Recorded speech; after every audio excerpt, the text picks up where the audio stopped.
hoje, né, crucial, né, porque nós vamos falar, né, de batalha espiritual dentro da família, né? Então que você possa ficar atento, né, enquanto for liberada a gravação, você possa reassistir de novo, né? Então, assim, a gente tem aprendido que se aprender algo, é bom você se expor pelo menos 11 vezes, né? Não seguidamente, mas em períodos diferentes, né? Então, isso é importante. Aqueles que não nos conhecem, falando rapidinho, né? E assim, a Tina estava comigo aqui no começo, já fez oração, nós somos da família Silvio Souza, né? Essa família aí da Foz, estamos casados há 24 anos, a gente completa no ano que vem 25 anos, né? Boda de prata. Nós temos 2 filhos, esse da esquerda, que é o Davi, né? Que já é maior de idade, está na faculdade, né? Ele está desenvolvendo o ministério de evangelista. A gente tem o da direita, o Israel, que é o que mora ainda conosco, que é um chamado para música, oração. Nós somos ministros religiosos, né? Por vocação, somos também conselheiros familiares, né? De formação em vários cursos, como o curso do Casados para Sempre, curso de novo do ano, a maioria deles são cursos americanos, né? Amém? Então é isso. Você está aqui numa série, né, chamada Restaurando o Altar de Deus na Minha Família. Nós estamos aí na aula 3, né, Armas Espirituais para Salvar Nossa Família. E eu acho que a gente tem feito escala, cada segunda um vai e ministra, né? Tá ok? E esse tema de hoje, né, nos trouxe ao coração, né, que era necessário a gente ministrar ele, né, porque nós estamos dentro de uma guerra, de uma batalha. Você vai ver hoje, né, à medida que a aula vai avançando, né, e nós precisamos entender, né, contra quem é a nossa guerra, quais são as armas que funcionam dentro desse processo, que tem armas que não funcionam, né, como deve ser o nosso posicionamento dentro dessa guerra. E lembrando que uma guerra, ela é feita de batalhas, né? Batalhas são aquelas pequenas guerras diárias, semanais, mensais, em anos ali, que vai nos levando a conquistar exatamente a guerra, né? E a guerra é quando a gente vê toda a nossa família rendida aos pés de Jesus, toda a família servindo a Deus, né? Então, naquele momento, a gente vencemos a guerra e precisamos manter a vitória, né? Manter os territórios conquistados, né, em posse de Deus e nosso, né, esperando o retorno dele. Amém? Então, se você perder uma batalha ou outra, né, a guerra não está perdida. E vamos lembrar o quê? Que Jesus já nos prometeu, né, de que nós iremos vencer. Ele disse que nós somos mais do que vencedores. Amém? Glória a Deus. Então, eu procurei pôr essa imagem bem forte mesmo, né, que é para trazer, né, essa visão, né, esse conceito de que nós estamos numa batalha, né, nós estamos literalmente numa batalha, numa guerra, e cada dia são batalhas, né, tá joia? Amém? Então vamos lá. O primeiro versículo, né, esse versículo de Mateus, capítulo 11, versículo 12, né, são palavras do próprio Senhor Jesus. Então, assim, toda a Bíblia é importante, né, mas quando é transcrito ali, né, palavras diretas de Jesus, né, isso traz ali, né, um realce diferente, né, porque foi dito diretamente pelo próprio Deus, né, não usou ali um profeta, né, não usou ali um juiz ou um rei para ficar escrevendo, né, se inspirando ali no Espírito Santo, trazendo a visão, foi o próprio Senhor Jesus. E essa frase é própria dele, né, e ele explicou ali, ok? E o apóstolo Mateus escreveu: desde os dias de João Batista até agora, o reino dos céus é tomado com esforço, e os que se esforçam se apoderam dele. Né? Então, até fui grifei, né? É tomado com esforço. Algumas versões trazem a palavra, o reino de Deus é tomado à força, e os violentos se apoderam dele, né? Trazendo exatamente, né, a lembrança de uma batalha, de uma guerra que você precisa ser ativo. Não pode ser um passivo, levando a vida, levando as situações, né, e se acontecer, aconteceu. Não, aqui está dizendo que nós precisamos estar no controle das situações, né, através de armas, e vencer essa batalha, tá certo? E o primeiro ensinamento que a gente traz aqui, o primeiro ponto, né, exatamente sobre violência espiritual, né? Ali tem uma imagem de um soldado, Então, se você hoje, né, é o primeiro da sua casa, né, que está nos caminhos de Deus, é o primeiro da sua casa, igual acho que ele foi ministrou semana passada, só precisa de um, né, para começar uma mudança dentro da família.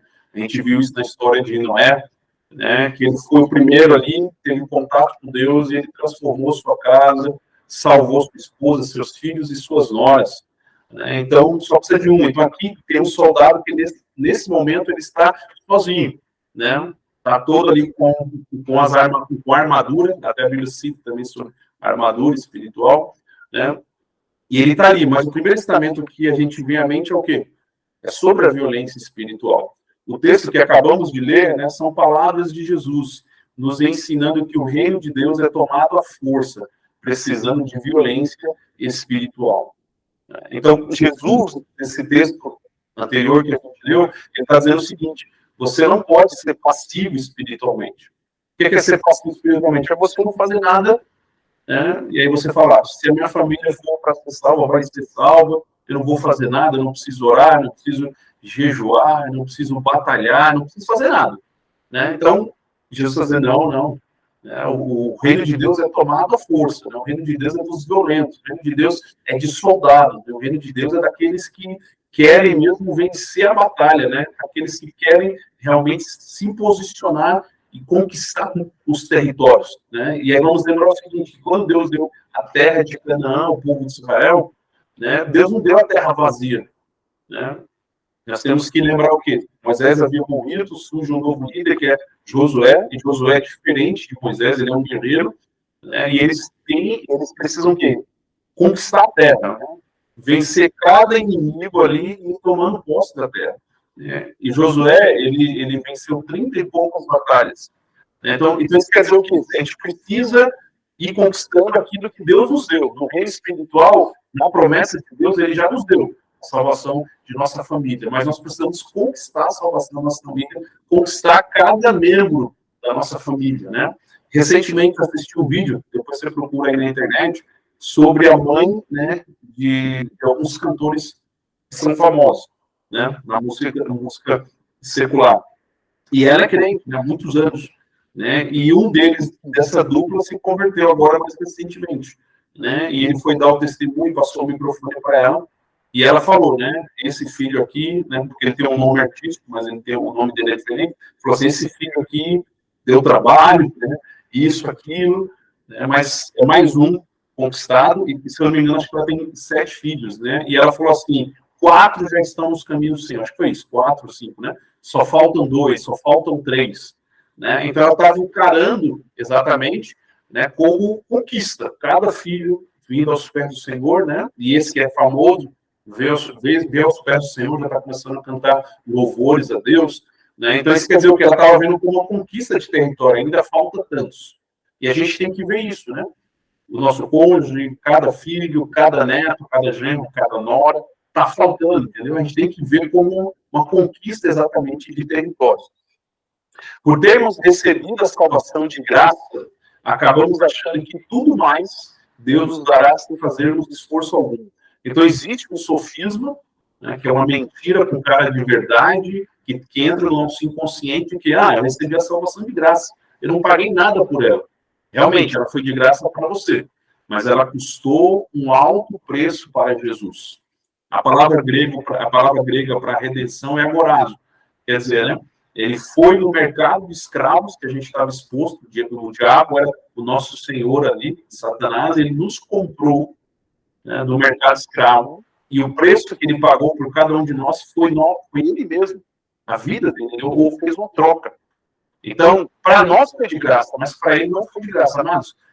Tudo que tem na Bíblia, né, só é de graça mesmo a salvação. O resto, né, a gente tem que conquistar.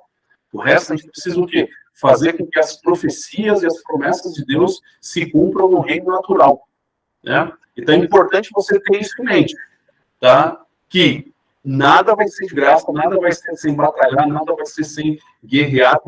Tudo aquilo que a gente recebe de forma fácil, a gente perde também de forma fácil. Então a gente precisa, né, batalhar, a gente precisa conquistar cada um desses territórios. Amém? Vamos agora para uma segunda verdade, né, que está nesse versículo de Efésios, capítulo 6, versículo 12, tá? Porque a nossa luta não é contra o sangue e a carne, e sim contra os principados e potestades, contra os dominadores deste mundo tenebroso, contra as forças espirituais do mal nas regiões celestes. Então, eu fui grifar ali, né, um pedaço do versículo, que é para dar um destaque. Nossa luta não é contra o sangue e a carne. Então, a gente entra numa segunda verdade. A nossa luta é espiritual, ok? Então, a gente tem que entender isso. A nossa luta pela nossa família não é uma luta no mundo natural. Ela é uma luta espiritual.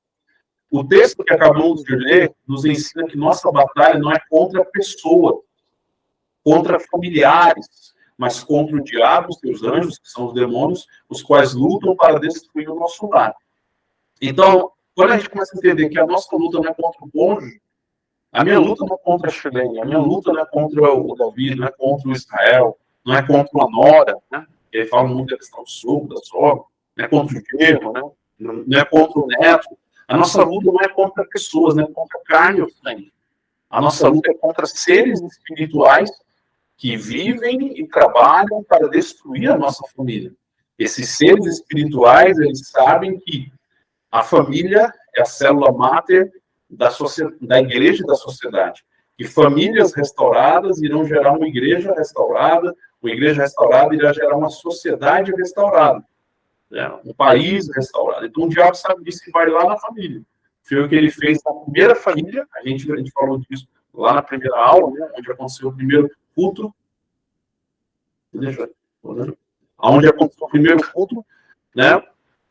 E a gente vê o que? Ele entrou ali na vida de Adão e Eva para tirarem eles do jardim, e logo em seguida, né, os primeiros filhos de Adão e Eva, que é Caim e Abel, já traz um espírito de inveja em Caim. Caim assassina seu irmão. Um problema familiar.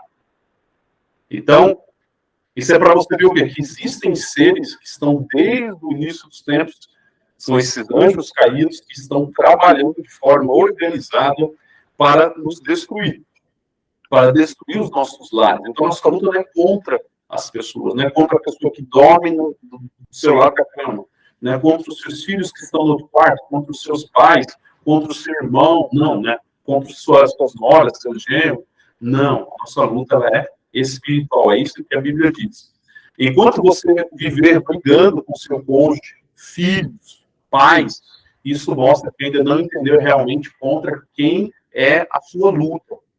E muitas vezes, amados, a gente briga tanto, né, no casamento, a gente briga tanto na relação de pais e filhos. Eu estou dizendo para você, não que eu sou perfeito, né? Nem a Shirlene, nem os nossos filhos, né? A gente às vezes briga tanto, né, e a gente esquece que aquela pessoa não é o nosso inimigo, né? Que aquela pessoa que nós amamos, né, da nossa família, não é o nosso inimigo. É exatamente, né, a pessoa que nós amamos, e que existem seres espirituais agindo nas regiões espirituais para destruir a nossa casa, para separar o casal, para criar um muro de comunicação entre os pais e filhos, entre os filhos e pais, e assim sucessivamente. Então, a segunda verdade que a gente descobre é o quê? Nossa luta ela é espiritual. Ponha isso aí na sua cabeça. A nossa luta ela é espiritual. Será que você pode aí, né, e dizer isso? Repetir em voz alta? Será que você pode levantar sua mão e repetir em voz alta? Senhor, né, hoje eu entendo que a minha luta não é natural, a minha luta ela é espiritual, né? A minha luta ela é espiritual. Tem um microfone aberto definido no áudio. Amados, espera um pouquinho. Gente, desliguem aí todos os microfones, amém? E eu vou pedir aqui para fechar uma porta aqui do lado também, tá um pouco de barulho. Mas tem alguém aí com o microfone? Gente, fechem todos os microfones. Vou pedir para a gente dar uma olhadinha se todos os microfones estão fechados, tá bom? Vamos avançar aqui. Amados, então, só um momento. Deixa eu ver se é o outro meu aqui. Ah, é o outro meu. É que tem dois microfones aqui. Desculpa, gente. Vamos lá. Opa. Foi por causa da música lá. O outro microfone. Então, a gente vê o que, amados? Que a nossa luta não é no mundo natural, nossa luta é no mundo espiritual. Então, quando a gente levantou as mãos e disse, Senhor, hoje eu entendo, Senhor, que a minha luta é no reino espiritual. A minha luta é no reino espiritual. Então, nós estamos o quê? Entendendo e compreendendo que a nossa luta é no reino espiritual e não no reino natural, amados. Amém? Vamos avançando aí. Há um outro texto na Bíblia que agora vai falar das armas espirituais, que é o seguinte, 2 Coríntios, capítulo 10, versículo de 4 a 5, diz assim, porque as armas da nossa milícia não são carnais, olha só, não são físicas, e sim poderosas em Deus, para destruir fortalezas, anulando nós sofismas e toda altivez que se levante contra o conhecimento de Deus, e levando cativo todo pensamento à obediência de Cristo. Amados, talvez você não conseguiu entender o que está por detrás das palavras do apóstolo Paulo aqui. Primeiro ponto, as nossas armas não são carnais. Então, as armas que a gente vai usar nessa batalha, que é espiritual, tem que ser armas espirituais. Se fosse uma guerra no mundo natural, né, Brasil contra, sei lá, Venezuela, contra a Argentina, a gente teria que pegar armas no mundo natural, né? Por isso que o Brasil vive o quê? Fazendo alistamento de jovens, né? Sempre tem jovens ali sendo alistados, ficam ali sendo treinados, porque havendo uma guerra, né? Mas está dizendo o quê? Se a nossa batalha ela é espiritual, então as nossas armas não são carnais, elas também são espirituais. Ele diz assim, elas são poderosas em Deus, essas armas, para destruir fortalezas, anulando sofismas, que são mentiras, e toda altivez que se levante contra o conhecimento de Deus, e levando cativo todo o pensamento à obediência de Cristo. Olha só, o que é que Paulo está dizendo? Ele está citando a batalha que acontece na mente dos nossos familiares.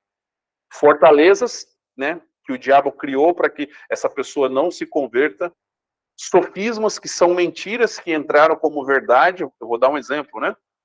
Às vezes a gente tem algum familiar que entra na verdade, sei lá, Deus não existe, ele se torna um ateu, ou todas as religiões levam a Deus. Então, você pode ter o quê? Vários sofismas que o diabo foi e colocou dentro da mente deles, tá certo? E aí diz o quê? Tudo aquilo que se levanta contra o conhecimento de Deus, para que essa pessoa não conheça Deus. Né? E aí está dizendo o quê? Que essas armas espirituais, elas vão fazer o quê? Vão levar cativo o pensamento das pessoas à obediência de Cristo. Então hoje, nós que estamos já na presença de Deus, nós estamos o quê? Com o nosso pensamento, com toda a nossa mente rendida como escrava a Jesus. Por quê? Porque nós tivemos experiências, conhecemos a Deus. E aí fala dessas armas. Por quê? Porque é uma batalha invisível. Nós não conseguimos mudar a mente dos nossos familiares. Nós não conseguimos ressuscitar o espírito deles que está adormecido. Nós não conseguimos mudar as pessoas. Um casal pode brigar, um cônjuge pode tentar falar para o marido para a esposa, muda nisso, muda aquilo. Eu não consigo mudar a Chilene não consegue me mudar. Os pais não conseguem mudar os filhos. Né? Faz isso, e o filho não faz, e está na rebeldia, isso, aquilo.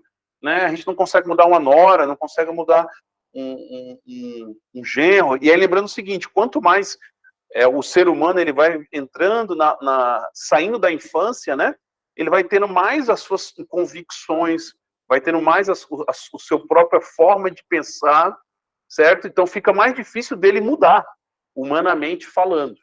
Ele precisa de experiências com Deus para que o Espírito Santo mude, né? E é isso que a gente tem que entender. Amém? Então, a terceira verdade é qual? Nossas armas são espirituais. No versículo que vimos, aprendemos que nossas armas nessa batalha não podem ser carnais, mas precisam ser espirituais. Então, a minha guerra para que o diabo solte, para que os demônios soltem a minha família, eu não vou usar armas naturais, certo? Eu vou usar armas espirituais. Eu lembrei agora, né, de que quando a gente vê o nosso filho mais velho, o Estevão, ele pregando, né, dando testemunho, ele fala em um momento assim, meus pais não me forçavam, né, a seguir o caminho, né, não me forçavam a ir para a igreja, né? E houve uma fase realmente, né, na adolescência, de que ele se afastou, e a gente ia para o culto e ele ficava em casa, ele não queria, a gente convidava, né? Então isso quer dizer o quê? Não é uma estratégia natural de forçar que vai fazer a pessoa se aproximar de Deus. Né? Não é a gente falando, nossa, se você for para o culto, se você ler a Bíblia, eu vou te dar dinheiro, eu vou te pagar tanto. Não, mas são armas espirituais. A gente tem que ter isso em mente. Só se pode vencer batalhas e a própria guerra usando armas corretas. Tá certo? Então, só se pode vencer batalhas e a própria guerra, porque as batalhas formam a guerra. Vitórias de várias batalhas nos fazem vencer a guerra. Podemos ter perdido uma batalha, outra batalha para o diabo, para os demônios, podemos não estar tão bem com o casamento, não podemos estar algum filho afastado, podemos estar, né, com algum problema financeiro na família, doença, alguma coisa atingindo a família, perdemos uma batalha, outra batalha, mas a guerra não está perdida. E nós precisamos o quê? Usar as armas corretas para vencer essa batalha. Será que não era por isso que você não estava conseguindo vencer? É uma pergunta, né, retórica, a você mesmo, não precisa falar, escrever aí.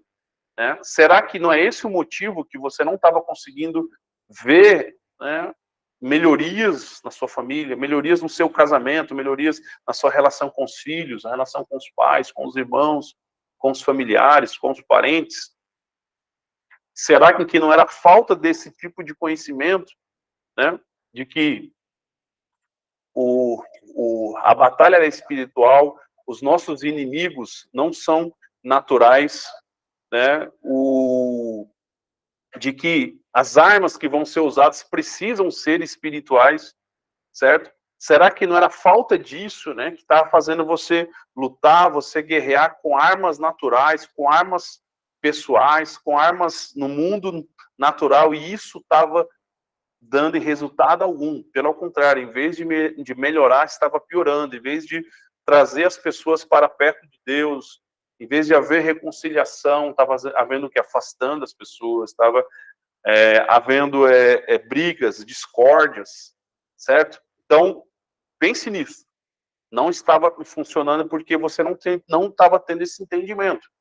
Que a sua luta não é contra os seus familiares, de que a sua luta é espiritual, de que e por ela ser espiritual, você não pode usar armas naturais, você tem que usar armas também espirituais. Amém? Vamos para uma quarta verdade. As armas dadas por Deus. Na Bíblia, encontramos várias armas espirituais, mas entre elas, nesse estudo, iremos destacar apenas 3, as quais podemos usar, né, para salvar nossas famílias. Amados, a Bíblia é cheia de armas. O nome de Jesus é uma arma, a adoração, né, em santidade é uma outra arma, o sangue de Jesus é uma arma. Amém? Existe um monte de arma, mas hoje aqui nós vamos focar em 3 armas, né, de que eu vou explicar elas e vou mostrar como você pode usar elas, tá ok? Mas nada impede você pegar todas essas armas, essas outras eu citei, e você usar dentro da sua estratégia, porque todas elas são armas espirituais. Amém? A primeira arma, né, que a gente vai citar aqui é a arma do jejum. Então, o jejum, ele é uma arma. A segunda arma é a oração, mas mais especificamente dentro da oração, a intercessão. Certo? E a terceira arma, a palavra de Deus, mais especificamente, né, a confissão da palavra, né? Orar a palavra. A gente vai falar um pouquinho sobre isso. Amém? Vamos lá, então. Falando sobre o jejum, mais especificamente. Mateus 17, 21. Também são palavras que foram ditas diretamente pelo próprio Senhor Jesus e transcritas pelo apóstolo Mateus. Ela diz o seguinte: mas essa casta não se espere senão por meio de oração e jejum. Então, são palavras de Jesus, né, de que ele estava explicando uma situação na qual os discípulos não conseguiram expulsar um demônio, e eles queriam saber por que eles não tinham conseguido, porque em outros momentos eles tinham tido êxito, mas naquele momento, aquela estratégia, a maneira como eles falavam as palavras, sai em nome de Jesus, não sei o que, não estava funcionando.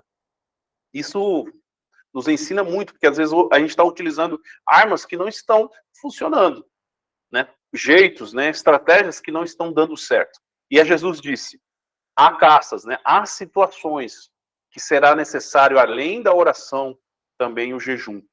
Palavras de Jesus, amados. Ele falando sobre o jejum. Amém? Então vamos lá, a arma do jejum. Primeiro, Jesus nos ensina que há situações que precisará mais do que oração, jejum. Então a gente tem que pôr isso em mente. Será que o nosso casamento não está precisando de jejum?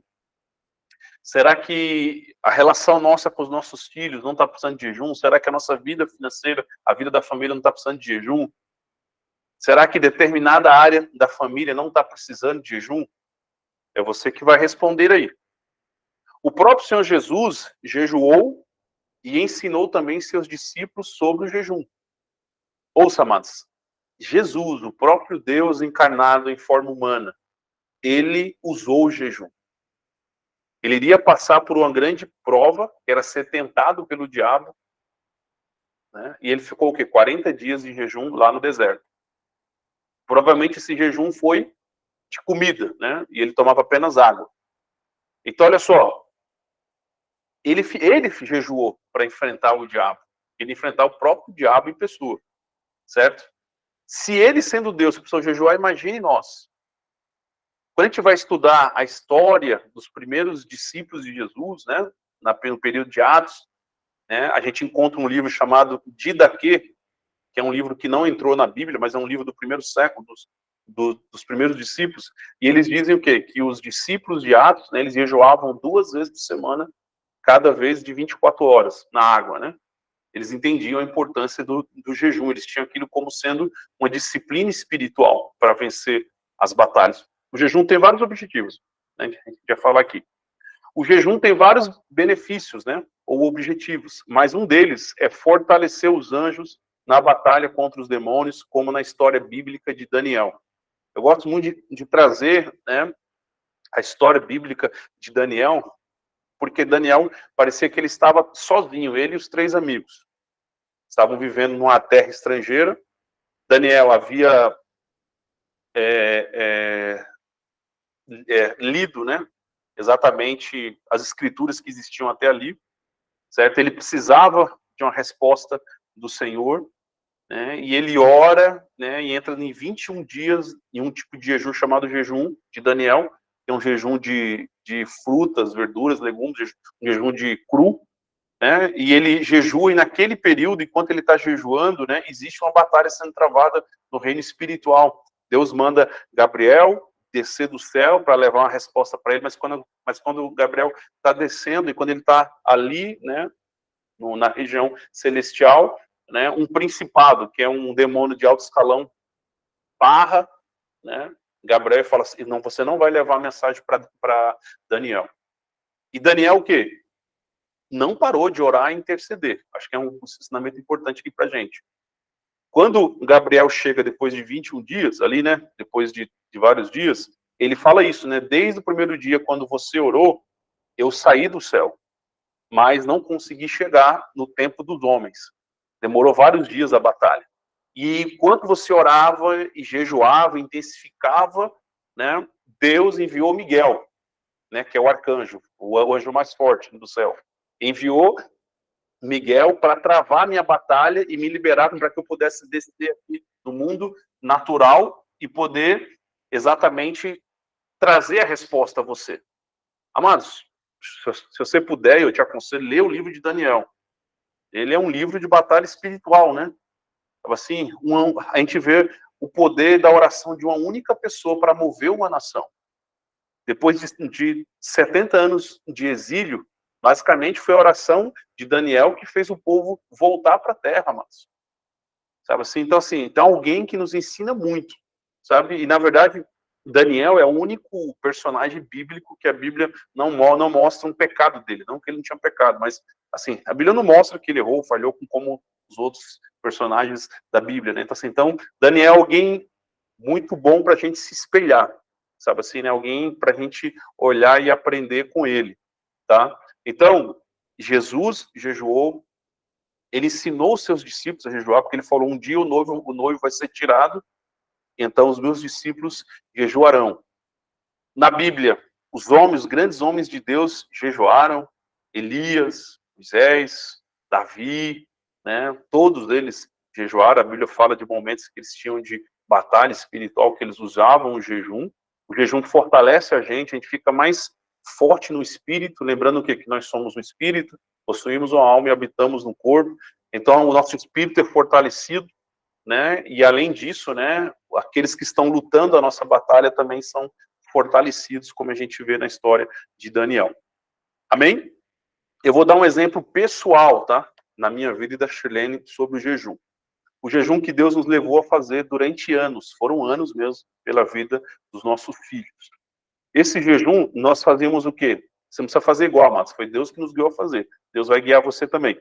Deus nos guiou a fazer de domingo, enquanto nós dormíamos, a gente ia dormir, a gente comia antes, né? Dormia, né? Aí, enquanto a gente ia dormir, mesmo que a gente acordasse de madrugada alguma coisa, a gente não comia mais nada, né? E esse jejum a gente levava até segunda-feira, 12 horas, né? Meio-dia, na hora do almoço. Então, basicamente, a gente jejuava o café da manhã, né? Então, para mim, é uma das...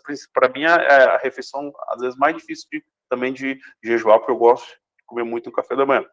Então, olha só, então era um jejum que a gente fazia, e Deus falou que por tempo indeterminado. Então, foram anos jejuando pela vida dos meninos. E uma das coisas que até a gente gosta de ressaltar bastante, né? E é importante, eu até anotei aqui, que nesse período que a gente está de jejum, não adianta nada você ficar sem comer se você não orar, não intensificar a sua oração. Se você não começar o jejum, colocando o jejum diante de Deus e falando o motivo dele.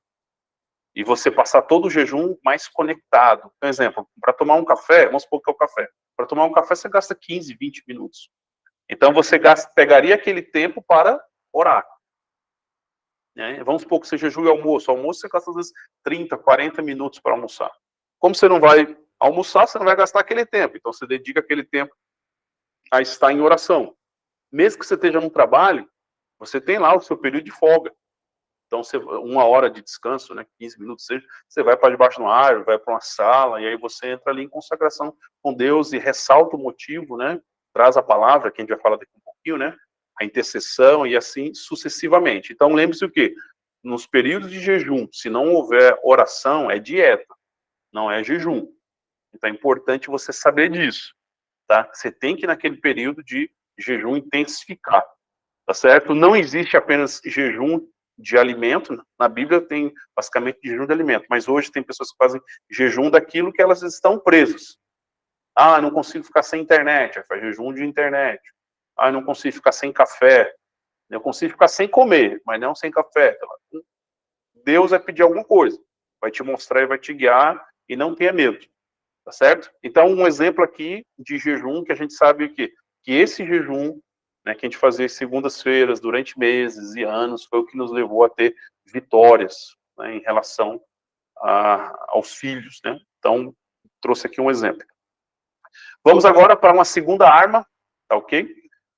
Lucas, eu vou ler um pouquinho, é um texto um pouquinho maior, Lucas 18, né, a gente vai ler de 1 a 8, acho que é isso, mas eu fiz questão de ler, de colocar para a gente ler inteiro, porque é uma parábola dita por Jesus, isso é muito bom, né, de que nos ensina sobre a intercessão, tá? E eu gosto muito dessa parábola. Disse-lhes Jesus uma parábola sobre o dever de orar sempre, olha, e nunca esmorecer. Então você não pode esmorecer, nem eu, porque os resultados não vão vir do dia para a noite. Então Jesus sabe disso. A resposta da oração não acontece de imediato. Então ele ensinou uma parábola, quer dizer, uma história fictícia para ensinar um princípio. Orar sempre e nunca esmorecer. Vamos lá. Havia em certa cidade um juiz que não temia Deus nem respeitava homem algum. Havia também, naquela mesma cidade, uma viúva que vinha ter com ele, dizendo, julga a minha causa contra o meu adversário. Ele, por algum tempo, não a quis atender. Olha só, por algum tempo ele não quis atender. Mas, depois disse consigo, o juiz, tá? Bem que eu não temo a Deus, nem respeito homem algum. Olha só o texto que eu fui grifei agora. Todavia, como esta viúva me importuna, guarda essa palavra, importuna, incomoda, né? Julgarei a sua causa, para não suceder que, por fim, venha a molestar-me. Olha o que o juiz disse. Mas como essa mulher me incomoda tanto e me importuna tanto, então eu vou passar o processo dela na frente e vou julgar a causa dela. Eu não queria julgar, mas eu vou julgar a causa dela. Então disse o Senhor, considerai no que diz esse juiz iníquo. E Jesus está dizendo, olha só o que esse juiz disse. Não fará Deus justiça aos seus escolhidos, que a ele clamam de dia e noite, embora pareça demorado em defendê-los? Olha o que Jesus diz. Se esse juiz julgou, e quanto mais Deus que é justo, né, que julga ali as situações dos seus filhos, né, dos seus escolhidos. E olha só, e aí outra coisa importante, que Jesus está ensinando, clamam de dia e noite. E muitas vezes a gente acha que não precisa orar à noite, não precisa orar de dia. Ou de dia não precisa orar à noite. Está dizendo o quê? Clamam de dia e de noite. Clamam de dia e de noite. Certo? Aí como vem a imagem agora? Vem a imagem, né, de uma mulher que está grávida e prestes a dar luz. Então vem as contrações, ela está incomodada, né? Então, assim, ela precisa deixar sair para fora dela aquilo que foi gerado, né? Amados, intercessão é a mesma coisa. Tem que doer em nós, a gente tem que estar incomodado, temos que sentir o peso, né, a dor, entendeu? Pelo nosso cônjuge, que não está nos pés do Senhor, pelo nosso filho, nossa filha que está afastada, a gente tem que sentir aquilo que Deus está sentindo, por aquele filho pródigo que está distante da presença dele, por aquele familiar nosso que está com a doença, sabe?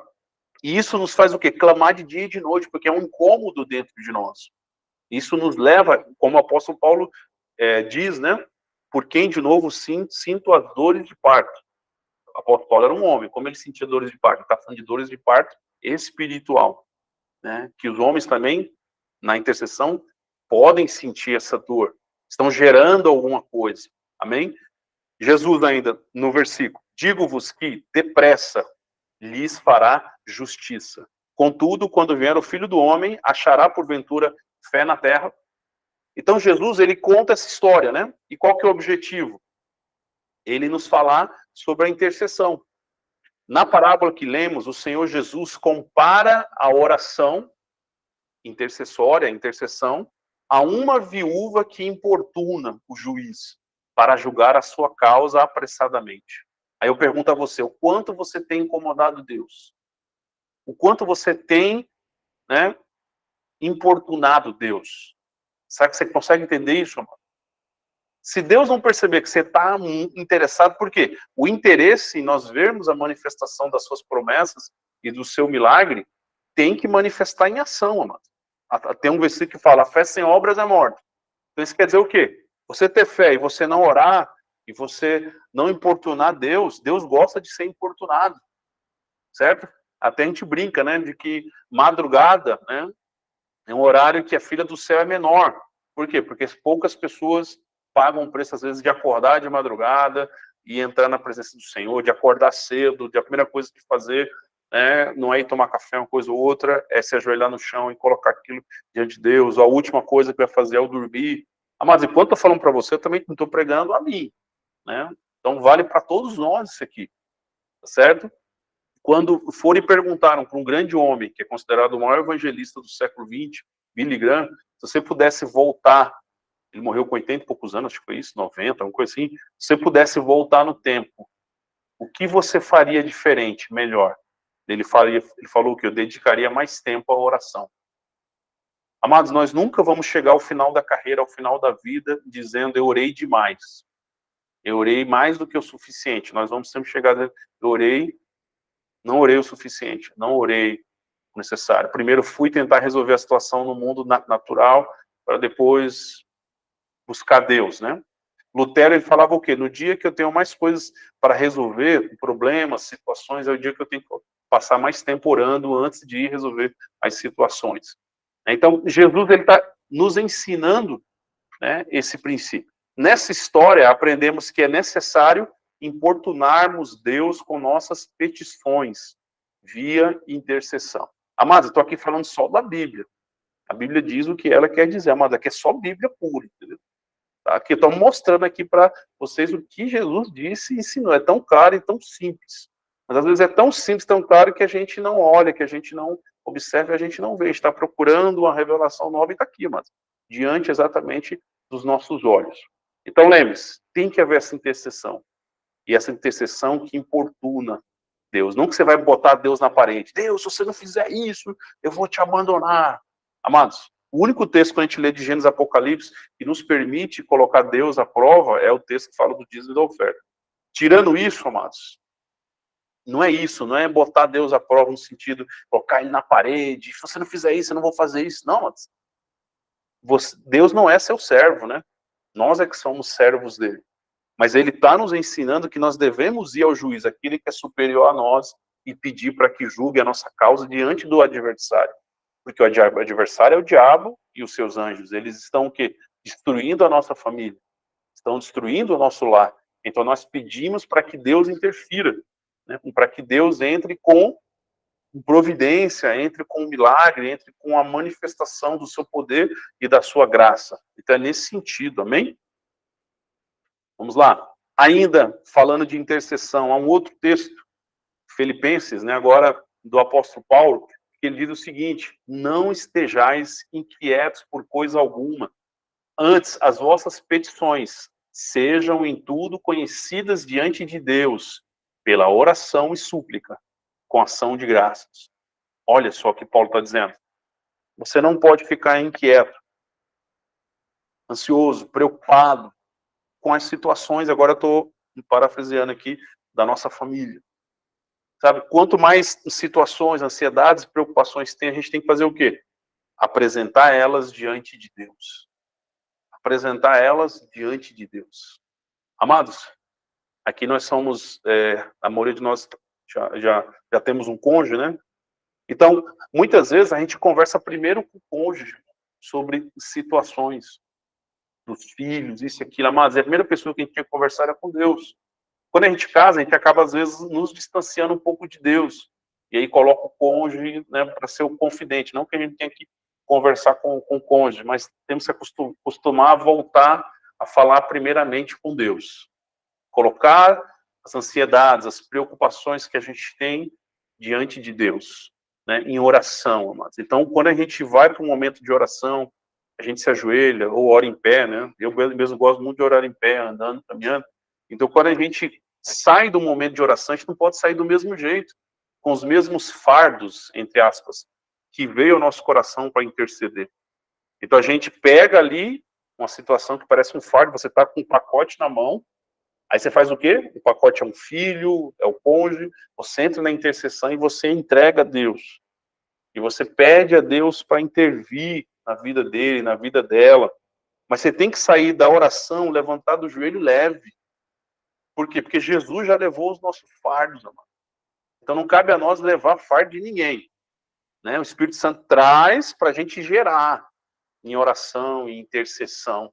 Mas a gente lança diante do altar, a gente lança diante de Deus. Amém? Então essa é a segunda arma que a gente está falando hoje. E agora, né?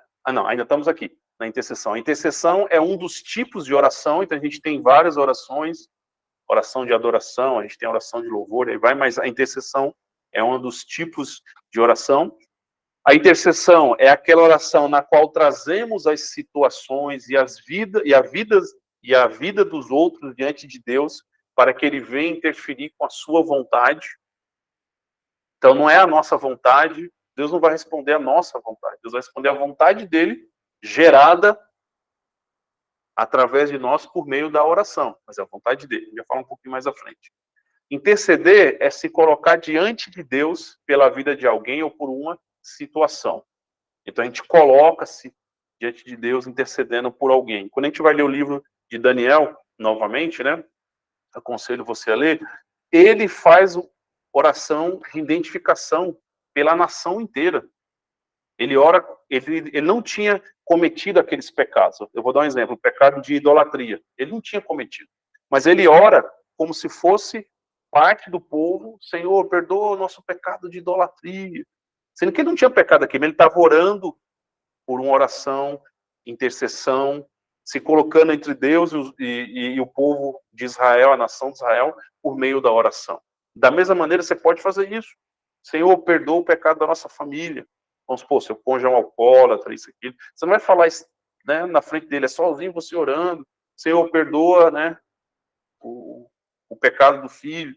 E aí vai, amados. Então Deus vai guiar você para você se colocar diante de Deus pela sua família, amados. E vamos lembrar o seguinte, nós temos à direita de Deus Pai o principal intercessor. Jesus hoje, basicamente a única função que ele faz hoje, o único trabalho dele é estar diante do Pai, intercedendo por cada um de nós. Você sabia disso? Jesus hoje, após ter sido o quê? Glorificado, né? Ressuscitado, ele está à direita de Deus, intercedendo por nós. Ele está desenvolvendo um papel de intercessor. Então precisa ver o quê? Um intercessor no céu, que é Jesus, e eu e você intercedendo na terra. E a junção dessas intercessões, né, faz o quê? A manifestação da vontade de Deus e do milagre. Amém? Vou também dar um exemplo pessoal, tá? Prático, tá? Muitos anos atrás, quando eu estava no meu maior período de desemprego, que é uma luta que a família às vezes passa, né? Deus levou a Shirlene a usar a intercessão para que eu arrumasse emprego. Então, Deus tocou a Shirlene, ela nem me falou, né? Foi um período que eu fiquei, acho que 6 meses desempregado, e eu fiquei mal, porque parecia que as portas estavam fechadas. Isso muitos anos atrás, né? Hoje eu tenho meu próprio negócio, mas quando eu era funcionário, e aí parecia que eu não conseguia arrumar nada, mas.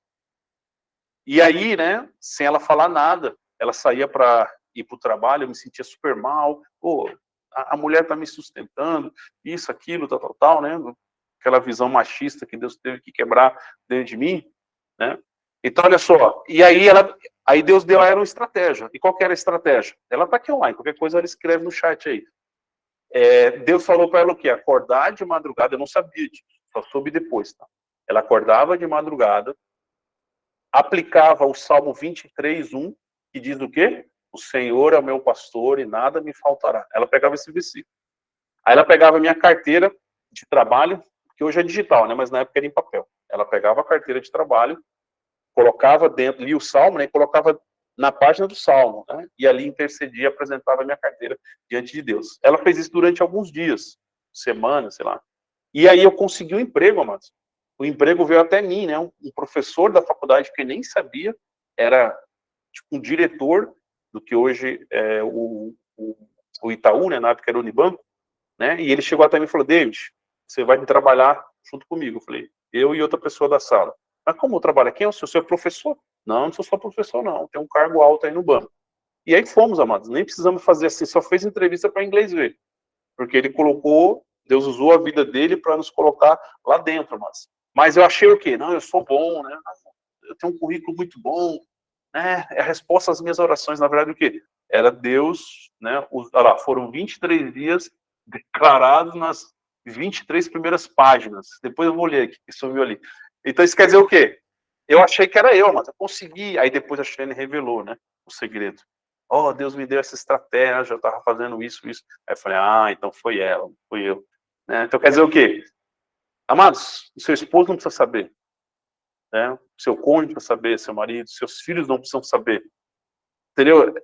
Tudo que acontece na porta do seu quarto, trancado na oração, é só entre você e Deus, amados. Os intercessores, eles fazem o quê? Eles antecedem a história. Eles escrevem a história de Deus na terra. Certo? E às vezes o quê? Eles estão fora do palco, né? Eles estão fora das luzes, mas eles estão movendo o reino espiritual, amados. Sabe? Eles estão movendo e fazendo as coisas acontecer. A gente tem que ter isso em mente. Nós temos acesso, né, ao Espírito Santo, que nos faz interceder pelas coisas corretas e pela maneira correta. Amém? Nós temos Jesus como intercessor ao lado de Deus Pai. Então nós temos tudo para mudar o mundo, amados, por meio da oração. Então a gente tem que ter isso em mente. Então eu dei um exemplo aqui, o quê? Que algo parecia impossível, né?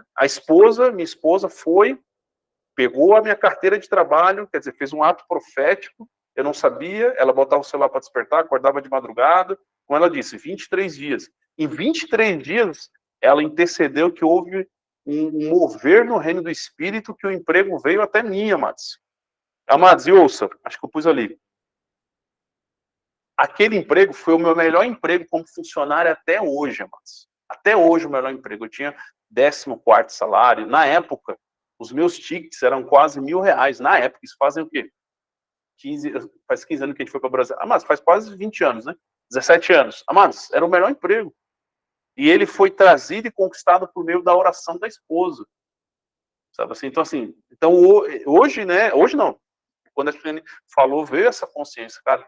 Quão importante foi ela ouvir o Espírito Santo, né? E se mover naquilo que o Espírito Santo deu de estratégia para mudar uma situação dentro da família. Amém? Vamos lá, então. Agora a gente vai falar o que, amados? Da terceira arma, que é a palavra de Deus, né, que a gente citou anteriormente. Romanos 10, do versículo 9 ao 10.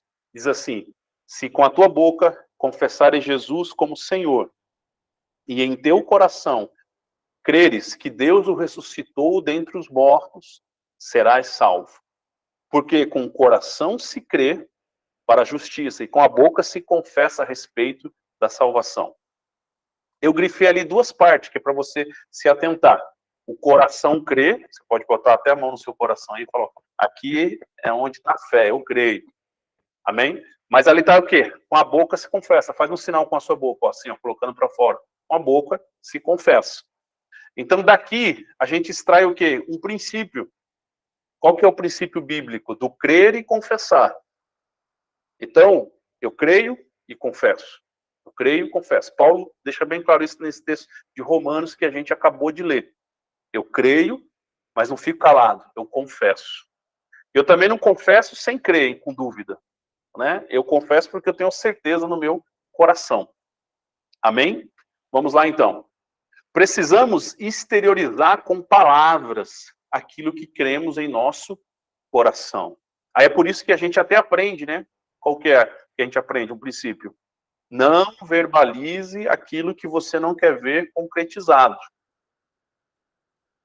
Então, vou dar um exemplo, né? Sei lá, uma situação em relação ao filho, né? Esse filho não tem jeito, ele nunca vai se libertar do alcoolismo, das drogas, nunca. Olha só, você profetizou, você declarou. A sua boca exterioriza suas palavras no que está no seu coração. Jesus disse, a boca fala do que o coração está cheio. Então, se você tem fé no seu coração, você precisa alinhar suas palavras com aquilo que está no seu coração. Então, as palavras exteriorizam a fé que está no seu coração, ou a falta de fé. Vamos avançando.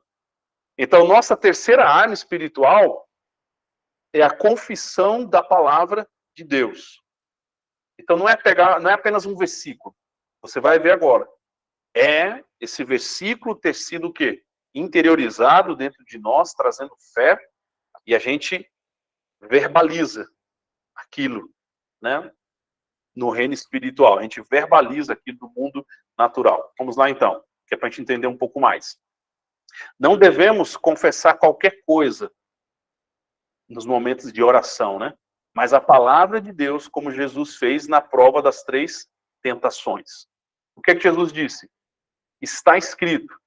O que é que Jesus disse? Está escrito. Lembra? Né? 3 tentações que o diabo trouxe, Jesus devolveu com a própria palavra de Deus. E ele disse, está escrito. Mas Jesus, ele não tinha apenas memorizado aqueles versículos. Ele tinha o quê? Interiorizado, cada versículo daquele tinha se tornado uma palavra rema, né?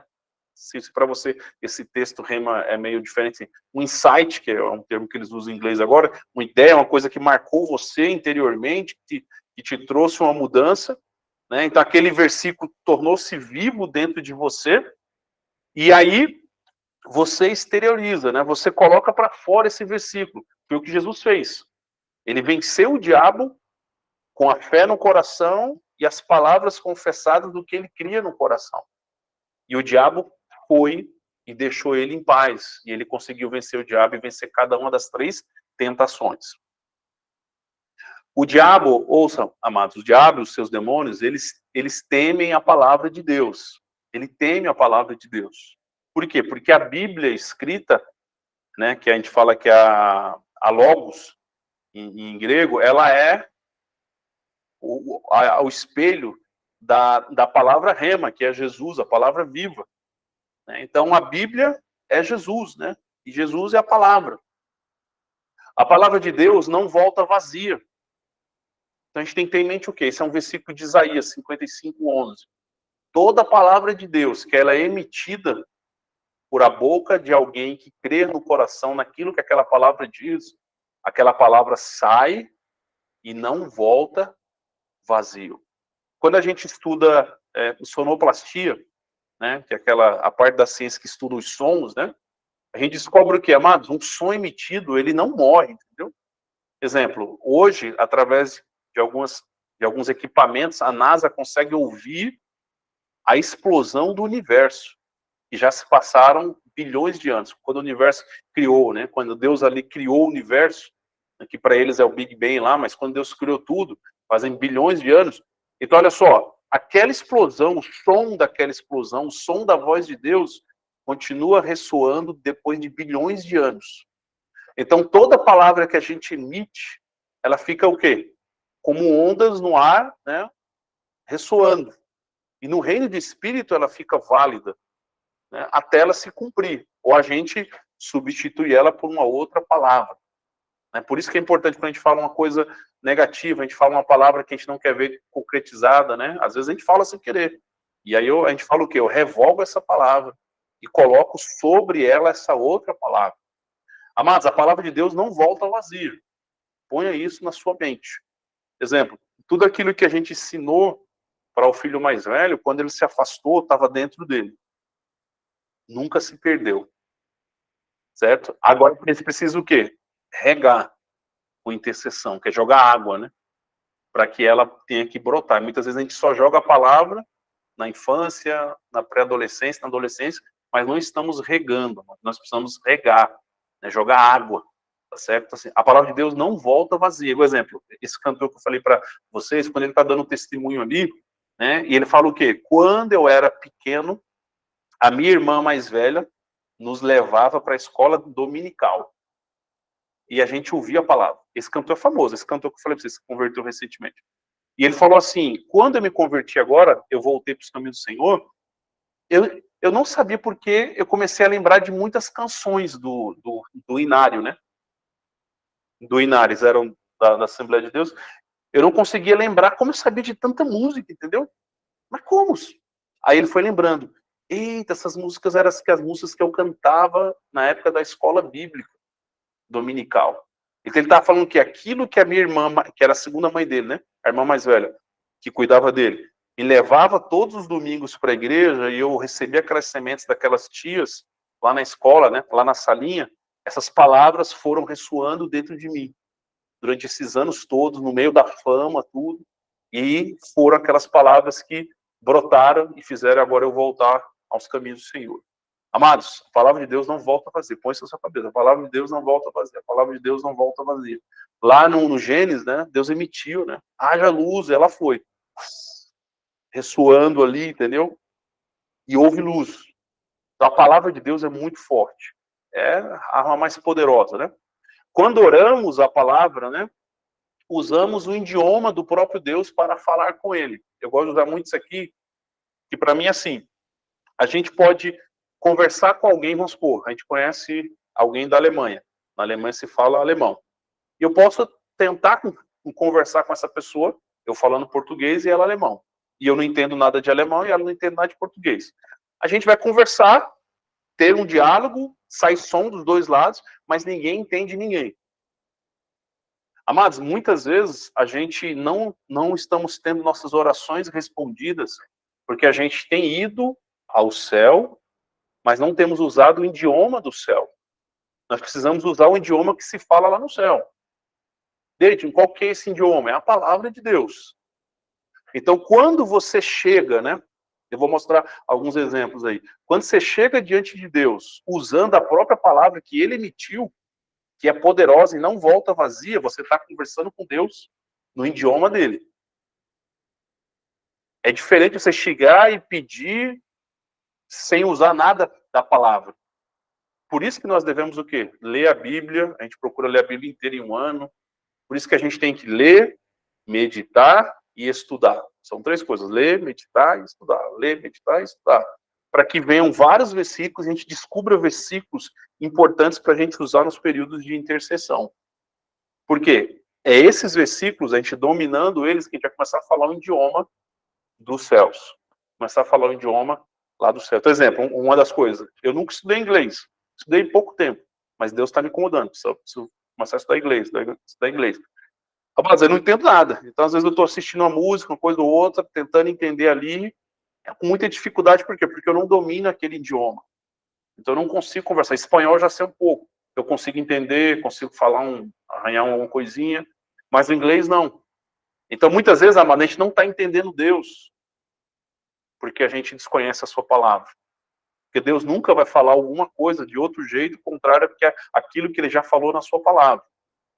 E Deus também não está entendendo o que você quer, porque você está orando sem saber, sem basear o seu pedido na palavra. E até a palavra diz, né? Não recebeis porque pedis mal. Quer dizer, você não pede da maneira correta. Amém? Vamos lá, então. Quem ora a palavra já começa com a resposta. Então, isso quer dizer o quê? Quando eu oro a palavra, quer dizer, eu uso no momento meu de intercessão versículos da palavra para conversar com Deus na linguagem dele, no idioma dele, eu já começo com a resposta. Por quê? Porque Deus não pode ir contra a sua palavra. Então, exemplo, eu vou dar um exemplo. Se eu encontrar na Bíblia, e existe, tá, gente? Eu vou mostrar para vocês um versículo que diz que será salva a minha casa inteira. Se eu achar esse versículo na Bíblia, quer dizer, Deus diz, está na Bíblia, e eu começar a orar a Deus, dizer, Deus, aqui está escrito, Senhor. O Senhor já disse que o Senhor salvaria toda a minha família. Pai, texto tal, no versículo tal diz isso, Senhor, eu estou aqui hoje gerando isso. Senhor, pega a minha fé, Pai, eu creio que o Senhor pode alcançar o meu cônjuge, que o Senhor pode alcançar meu filho, minha filha, entendeu? Então você vai o quê? Orando a palavra.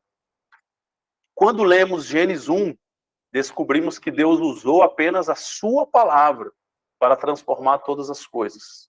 Eu estava lendo, enquanto estava meditando aqui, preparando esse estudo, amados, versículo 2, né? Sabe? Tá ali, 2 aqui, ó. Versículo 2. Haja luz. Deus não colocou a mão em nada. Só o som da sua palavra. E houve luz. A terra era sem forma e vazia. Então, saiba disso. Quando você está emitindo um versículo da Bíblia, crendo no coração e confessando com seus lábios, é a própria boca de Deus indo sobre a situação. Indo no reino espiritual, indo aqui no reino natural, até nas ondas aqui, né, sonoras. A própria boca de Deus, você é boca de Deus, amados. É isso que o apóstolo Paulo estava querendo dizer lá, crer com o coração e confessar com a boca. Certo? Em Gênesis capítulo 1, versículo 2 e 3, descobrimos o princípio bíblico da união do Espírito com a palavra, vida é gerada. Isso aqui é importante a gente entender. Ali diz o quê? O Espírito Santo pairava. Pairava é o quê? Lá no hebraico é a palavra usada para galinha chocar ovos. Então a terra não tinha forma, não era redonda, não era nada. Era uma coisa sem forma. O Espírito Santo estava o quê? Chocando, gerando, fazendo uma gestação espiritual daquilo. Certo? Isso aqui eu explico um pouquinho. É numa pregação que a gente fez, está lá no YouTube, sobre o marido provedor e a esposa intercessora. Lá na parte da intercessão eu falo sobre isso aqui. E aí, o Espírito Santo estava gerando, amados. É o Espírito, gerando. Aí Deus o quê? Teve que vir com a sua palavra. Haja luz, haja um pedaço de terra, haja e cresça os vegetais, as plantas, que as águas dos mares, né, sejam, se multipliquem, surjam os peixes ali, tudo pela boca, mas o Espírito Santo tinha gerado antes. Então a gente descobre o quê? Que para que a vida seja gerada, sempre há necessidade do Espírito e da palavra. Do Espírito e da palavra, do Espírito e da palavra. Sabemos que a transformação de Deus em nós e nos nossos familiares será uma obra do Espírito Santo. João 16, 7 a 11, onde fala o quê? O Espírito convence do pecado, da justiça e do juízo. Mas ele precisa da matéria-prima, né, para fazer o milagre. Qual que é essa matéria-prima, amados? É a nossa fé, exteriorizada por meio da confissão da palavra. Aí, de novo, esse princípio se repete. O Espírito Santo, ele está o quê? Pairando sobre o coração dos nossos familiares. Está pairando. mas aí falta a palavra. E como faz a palavra? Lançada sobre a vida deles por meio da intercessão, a palavra de Deus. Aí da união do Espírito com a palavra, vida vai ser gerada sobre a vida deles, amados. A gente tem que entender isso, é um princípio espiritual que Deus estabeleceu igual à gravidade, que é uma lei espiritual também. Amém? Precisamos procurar versículos ou passagens bíblicas inteiras que venham a embasar nossas orações. Por isso, se faz necessário termos um caderninho para anotarmos não apenas nossos pedidos, mas os versículos nos quais estão embasados esses pedidos. Lembremos que Deus não tem responsabilidade em responder aquilo que ele não prometeu em sua palavra, a Bíblia. Deus não tem responsabilidade de responder uma coisa. Por exemplo, uma vez uma pessoa nos procurou e falou assim: Deitileane, eu estou orando para que fulano de tal seja meu marido. Tá, mas quem que é essa pessoa? Ah, essa pessoa é marido de outra mulher. Então eu estou orando para Deus separar eles e me dar aquele marido. Eu falei, misericórdia, que oração feiticeira é essa, né? Isso não está na Bíblia. Então Deus não respondeu, nem respondeu. Você entendeu? Porque não é a vontade dele, não está na palavra, né? Amém? Então eu vou dar aqui, amados, exemplos clássicos, aqui, exemplos tremendos de versículos que a gente encontra na Bíblia e a gente pode usar em favor das nossas famílias. Exemplo 1, um versículo para a salvação da nossa família. Então tá aqui, ó. Esse versículo é lindo. Atos 16, 31. Você anota aí. Responderam-lhe: crê no Senhor Jesus e serás salvo tu e a tua casa. Amados, que promessa é essa? Deus está dizendo o quê? Se você crê em mim, eu não vou apenas transformar a sua vida, mas a vida da sua família. Aqui é a promessa. Certo? E no contexto em que surgiu essa palavra, né, que é quando Paulo prega ali com Silas para o carcereiro, se converte ele e a família. A Bíblia diz em Atos. É quando trouxe os demais versículos. Se cumpre essa palavra. Então, um versículo que a gente tem que usar. Todo o tempo. Senhor, eu criei, pai. Que disse que era só eu crer. E eu estou andando na tua presença. Agora, Senhor, chegar da hora de o Senhor alcançar minha família. Você precisa o quê, amados? Orar a palavra, confessar o que está no seu coração, conversar com Deus na linguagem dele, interceder baseado na palavra. Vamos lá, vamos correr um pouquinho. Exemplo 2, todos servindo o ministério. Às vezes toda a sua família já é cristã, já aceitou Jesus, mas não estão servindo o ministério. Aí tem um versículo também lindo, de Josué 24, 15b, que diz assim: mas eu e a minha família serviremos ao Senhor. Servir é muito mais do que seguir, mas servir é ser servo. Então, um versículo tremendo, porque depois dos nossos familiares terem uma experiência de novo nascimento, eles precisam agora ter uma experiência do chamado e do ministério. Então, nós precisamos orar também a palavra. Exemplo 3, conversão do cônjuge. O meu cônjuge não é cristão ainda. Eu achei um versículo aqui também, 1 Coríntios 7, 14a, em que diz assim: porque o marido incrédulo é santificado no convívio da esposa, e a esposa incrédula é santificada no convívio do marido crente. Amado, essa palavra santificado é muito profunda. Porque eu me tornei uma só carne com a pessoa, ela vai ser santificada, ela vai se tornar santa, Deus vai alcançar a vida dela. Amados, é profundo o versículo. E aí, sobre a conversão dos filhos, tem vários versículos, aí achei também um aqui, esse mesmo, mas um pouquinho maior. Porque o marido incrédulo é santificado no convívio da esposa, a esposa incrédula é santificada no convívio do marido crente. De outra sorte, os vossos filhos seriam impuros, porém agora eles são santos. Olha só, porque eu ando na presença de Deus, Deus faz os meus filhos serem santos também.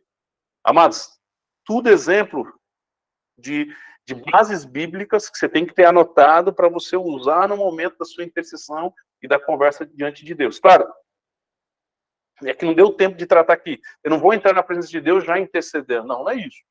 Existe o quê? Outras orações, louvor, adoração, ação de graça, adoração. Mas quando chegar a hora que você for interceder, aí você abre o caderninho e aí você começa a orar baseado na palavra. Vamos para a parte final. Palavras finais. Deve-se achar uma base bíblica para cada situação que a família precisa de intervenção divina e usá-la nos períodos de oração, no momento da intercessão. Eu falei para vocês lá, Chilene achou o versículo de Salmo 23:1, para mim que estava desempregado, era uma situação. A Bíblia está lotada de textos, amados. Então, você consegue encontrar... Então, exemplo, hoje, eu estou me recuperando numa questão de saúde, né? E até o meu discipulador falou, David, né? Faça isso, procure versículos e aplique sobre a sua saúde. É isso, mas é exteriorizar a fé que você tem no seu coração, por meio da palavra. Amém? Cada uma das situações que você encontra na sua família. Tenha um caderno para essas anotações. Um lugarzinho para anotar. Estabeleça um jejum semanal pelas pessoas e situações da sua família. Estabeleça, mas um dia, uma refeição fixa pela sua família, pelos seus familiares, né, especificamente. E faça aquilo o tempo indeterminado. Agora, é ir para a prática, depois dessa aula, né, e não ser simplesmente um ouvinte. Tiago 1, 22, 25 diz assim, não sejais só ouvintes, quer dizer, você assistiu essa aula aqui e você só ouviu, não fez nada. Lembra? Vamos lembrar. O reino de Deus é tomado à força. Então você sai dessa aula com um monte de tarefa de casa, vamos dizer assim, aí, cara, eu tenho muita coisa para fazer. Primeiro ponto, né? Eu preciso reassistir essa aula, quando for liberado. Legal. Eu preciso começar a orar, porque eu não estou tendo momentos de oração diário com Deus. Daniel orava 3 vezes por dia. Eu preciso, naqueles momentos que eu vou ter de oração, chegar o momento da intercessão.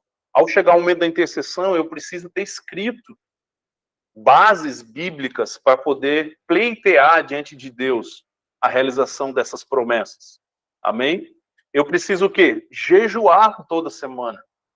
Porque a gente tem o hábito muitas vezes o que, amados? De jejuar só quando as coisas já estão nos extremos, já está na UTI. Não, a gente tem que jejuar um trabalho também preventivo, como um trabalho também, né, de Deus ir realizando o seu milagre. Eu lembro o quê? Que quando a gente estava jejuando pela vida dos meninos, amados, cada semana, tinha semana que era mais tranquila, as batalhas, tinha semana que se intensificava, mas a gente podia ir alinhando os jejuns, os motivos, né, semana após semana.